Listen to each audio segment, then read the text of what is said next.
3 years ago when he was sworn in as Nigeria's vice president. Goodluck Jonathan was a politician from the oil-rich Niger Delta, known for little more than his interesting name. He became acting president 2 months ago, after a prolonged absence of President Umaru Yar'Adua due to illness. Last month, Mr. Jonathan dismissed the country's cabinet and named a new one. At the Council on Foreign Relations, Mr. Jonathan said he intends to work quickly, especially on improving elections. There are certain things that we can achieve, even for the next 6 months. Certain things that are quite disturbing to the country, especially the issues of conducting elections that are always questionable. These are human issues. You don't need more than a year to solve it.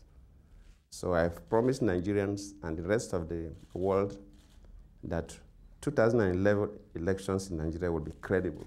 Mr. Jonathan also dismissed the characterization of Nigeria as a potential terrorist hub, following the arrest last year of a Nigerian man, Umar Farouk Abdul-Muttalab, accused of trying to blow up a U.S.-bound plane on Christmas Day. People in the world must live in peace. We don't believe that a group of people or one individual, a group of individuals, should be a terror to the rest of the human society. Mr. Jonathan will be in Washington for several days, meeting other U.S. officials, lawmakers, and the local Nigerian community. He is also attending the Nuclear Security Summit hosted by President Obama. On Sunday, Mr. Jonathan met with President Obama along with several Nigerian officials.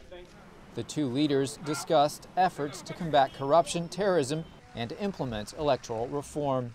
Last week, Secretary of State Hillary Clinton welcomed the signing of an agreement to set up a U.S.-Nigerian binational commission.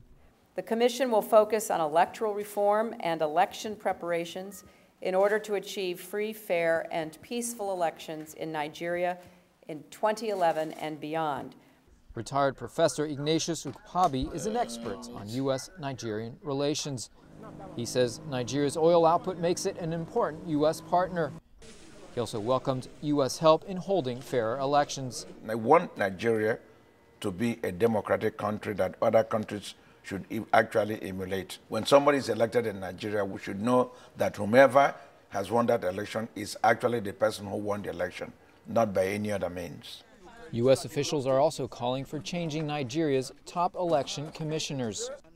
The last vote in 2007 was marred by voter intimidation, widespread violence during the campaign and voting, as well as accusations by the opposition of fraud during vote counting.